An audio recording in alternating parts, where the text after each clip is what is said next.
আসসালামু আলাইকুম। আমি সিন্ধু বলছি, চলে আসলাম নতুন একটি ভিডিও নিয়ে। অতি সহজে একদম সহজ পদ্ধতিতে কিভাবে খিচুড়ি রান্না করলাম সেটাই আপনাদের দেখাবো। আর এত তাড়াতাড়ি হয়ে যাবে আমি নিজেও ভাবতে পারিনি। আর যদি দেখেন যে অনেক কাজে ব্যস্ত হয়ে পড়ছেন, তাড়াতাড়ি রান্না করতে হবে। আর এই তাড়াতাড়ি রান্না করার জন্য কিন্তু একদম সহজ পদ্ধতি নিয়ে চলে আসলাম।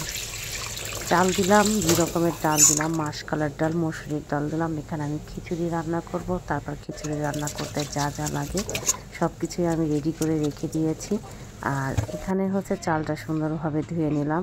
চালটা ধুয়ে তারপরে আমি এখানে গামলাতে সুন্দর করে দিয়ে দিচ্ছি। আর যত মশলাগুলো আছে সব মশলাগুলো আজকে একদম মাখিয়ে বসাবো।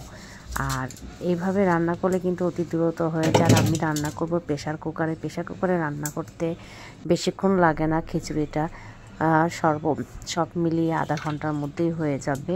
আর আগেই মাখাই দিচ্ছি, এই জন্য মাখাই দেওয়ার পরে তাতে খিচুড়িটা তাড়াতাড়ি হয়ে যায়। এর মধ্যে পেঁয়াজ দিয়ে দিলাম, কাঁচামরিচ দিয়ে দিলাম, তারপর আদা রসুন বাটা দিয়ে দেব। আদা রসুন বাটার পরে এখানে হলুদের গুঁড়া, মরিচের গুঁড়া, শুকনো মরিচের গুঁড়া, তারপরে জিরা, তারপরে ধনিয়া গুঁড়া, এগুলো সব কিছু দিয়ে দিব। দেওয়ার পরে এটাকে সুন্দর করে মাখাবো এবং মাখানোর আগে লবণ দিয়ে দেবো স্বাদ মতো। তারপরে তেল দিয়ে দিব আর এলাচ, দারচিনি, তেজপাতা সব কিছুই দিয়ে দেব। দিয়ে এটাকে ভালোভাবে মাখাতে হবে। মাখাতে এই কারণেই হবে কারণ আমি এটা প্রেশার কুকারে বসিয়ে দেবো। প্রেশার কুকারে নাড়াচাড়া করার আর কোনো সিস্টেম নেই। জাস্ট তেলের উপরে চালটা দিয়ে পানি দিয়ে দিব। এটাকে ভালোভাবে মাখিয়ে একদম মিক্স করে নিতে হবে। সব মশলাগুলো আমার প্রায় দেওয়া শেষ পর্যায়ে। আর একটু মশলা আছে, সেটা তেজপাতা, দারচিনি, এলাচ, লং এবং গোলমরিচ ছিল, এগুলো দিয়ে দিব। দিয়ে এখন মাখাবো, ভালো করে মাখিয়ে নিব। সব কিছু একদম সঙ্গে মিশিয়ে নেব। আর সব মশলা যাতে ভালোভাবে মিশে যায় সেজন্য ভালো করে মাখাই।